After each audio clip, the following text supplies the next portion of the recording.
আসসালামু আলাইকুম। হাসান খালেদ, সভাপতি, বাংলাদেশ তৃণমূল পার্টি, আপনাদের সাথে। দর্শক শ্রোতা, আজকে আপনাদের সাথে কথা বলবো নিম বুদ্ধি সম্পন্ন লোক এক ব্যক্তিত্বকে নিয়ে। একেবারে নিম বুদ্ধি সম্পন্ন এই ব্যক্তি হয়েছে বাণিজ্য উপদেষ্টা শেখ শেখ বশির উদ্দিন।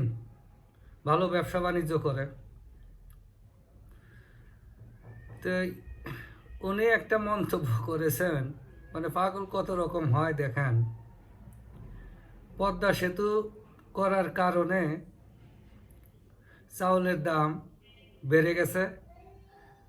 এই পদ্মা সেতু যদি না করা হইতো তাহলে চাউলের দাম 20 টাকা কিলোতে কম থাকতো।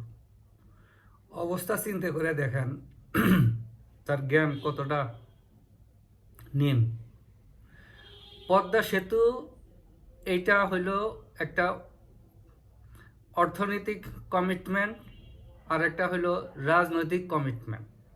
এইটা যদি ইকোনমিক্যালি ভায়াবল নাও হইতো, পলিটিক্যাল কমিটমেন্টের কারণে এই পদ্মা সেতুটা যে কোনো সরকারকে করতেই হইতো। এই পদ্মা সেতু রাজধানীর সাথে দক্ষিণাঞ্চলের 22টা জেলার সাথে সংযোগ করেছে। এই সেতুটা করতে হবে না? এটা যে কোনো সরকারি গণবান্ধব যে কোনো সরকারকে এটা করতে হইতো। তো আমাদের ভাগ্য ভালো, আমরা নিজেদের টাকায় করে ফেলছি। লোন বোধহয় কিছু আছে, ওই যে আপনার রেল যে কানেক্টিভিটি, ওইটার জন্য বোধহয় কিছু লোন আছে। তো এই পদ্মা সেতুর কারণে, এই পদ্মা সেতুরই কিন্তু জিডিপিতে তার কন্ট্রিবিউশন আছে, ওইখান থেকে ইনকাম আসতেছে। আচ্ছা, তো এই একটা প্রজেক্টকে নিয়ে এইরকম একটা সে একটা বিদ্রুপ করছে, আর না হলে ওর মাথায় কিছুই নাই, সে জানেই না পলিটিক্যাল কমিটমেন্ট কি, ইকোনমিক্যাল কমিটমেন্ট কি। সে যে একটাই শিখছে, এনডিএ, মানে গোপন চুক্তি। সে শিখছে ওই একটাই, গোপন চুক্তি। এর বাইরে আর কিছুই শিখে নাই। এই যে একটা কথা সে বলে ফেললো, শেষ কাজ কি বন্ধ আছে? কোনো বছরে কি শেষ হয় নাই?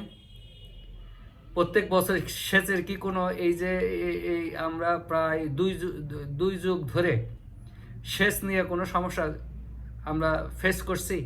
শুধুমাত্র এই 2 যুগও না, আপনার 2001 থেকে 2006 সালে বিদ্যুতের সংকট ছিল, যে কোনো কারণেই হোক। ওইদিকে আমি সমালোচনায় যাচ্ছি না, ওইটা নিয়ে আরেক সময় কথা বলবো।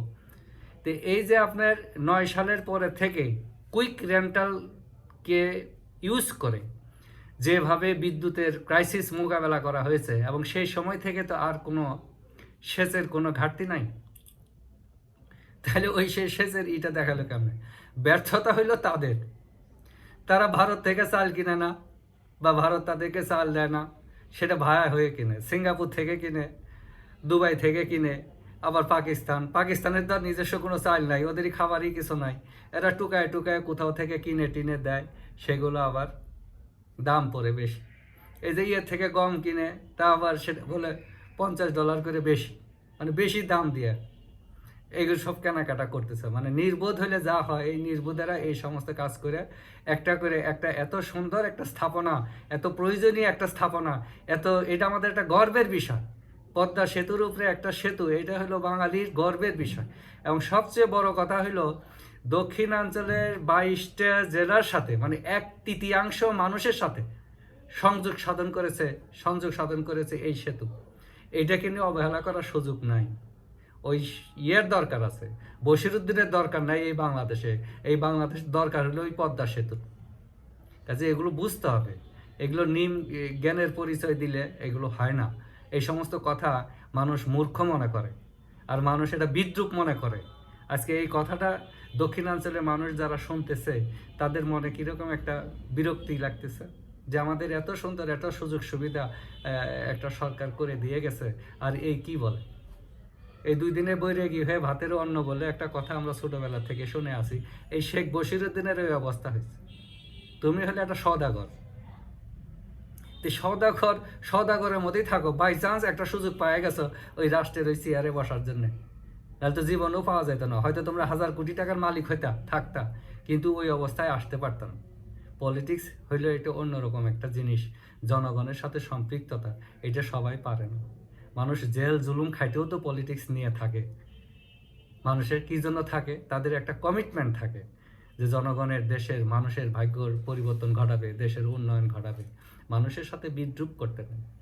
আজকে এই কথাটা কি দাঁড়ালো যে পদ্মা সেতু হওয়ার কারণে চাউলের দাম, তোমাদের ব্যর্থতা ঢাকার জন্য তোমরা এই কথাগুলো বলতেছো। এগুলো একটু লজ্জার, এগুলো লজ্জার, নিমপগড়া, এগুলো একটা নিমপগড়া, জ্ঞানহীন, এই সমস্ত এটাই পরিচয় হয়। এটা ভালো কথা না, জনগণ ভালোভাবে মেনে নেয় নাই। এটা দেশব্যাপী আলোচনা হচ্ছে। আমাদের সেচের ঘাটতি নাই, বাংলাদেশের সেচের ঘাটতি নাই, বিদ্যুতের ঘাটতি নাই, সেচের ঘাটতি থাকবে কেন? সেচে আরও সোলারও ঢুকছে। তো কাজেই এই সমস্ত কোনো ঘাটতি আমাদের নাই। তোমার প্রকিউরমেন্ট পলিসিতে, এই সরকার প্রকিউরমেন্ট পলিসিতে ব্যর্থ হয়েছে। কোনো জায়গা থেকেই সঠিক দামে জিনিস কিনতে পারতেছে না। এখন কি করতেছে? এখন অস্ত্র কেনার দিকে যাচ্ছে, বোয়িং কেনার দিকে যাচ্ছে, বুঝছেন? এই সমস্ত কাণ্ডকলাপে যাচ্ছে। আর কি করবেন? এদের মাথা তো বায়ু চড়া।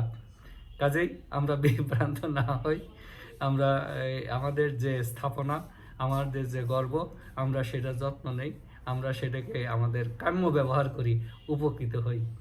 বাংলাদেশ তৃণমূল পার্টি চায় প্রত্যেকটা রাজনৈতিক ব্যক্তিত্ব তার মানুষের কল্যাণের কথা চিন্তা করবে, যেমনটা চিন্তা করেছিল বঙ্গবন্ধু। তো প্রায়ই বলতেন, আমার জীবনে একটাই কামনা, আমার বাংলার মানুষ যাতে উন্নত জীবনের অধিকারী হয়। তো এই পদ্মা সেতু হওয়া থেকে আমাদের জীবনে উন্নতি হয়েছে না? কারণ কত দ্রুত আমরা খুলনায় চলে যাই, এ সমস্ত জায়গায় চলে যাই, কত চমৎকার একটা ব্যবস্থা হয়েছে। তো কাজেই তৃণমূল পার্টির সাথে থাকেন, সমর্থন দেন, এরকম আরও ভালো ভালো আমরা ভবিষ্যতে যে জনকল্যাণমূলক চিন্তাভাবনা করে যাচ্ছি। আমরা সরকারে থাকি বা না থাকি, কিন্তু সরকারকে, জনগণকে পরামর্শ দিয়ে যাব ইনশাল্লাহ, যে যেখানে থাকি সুস্থ থাকি, নিরাপদ থাকি। ধন্যবাদ সবাইকে।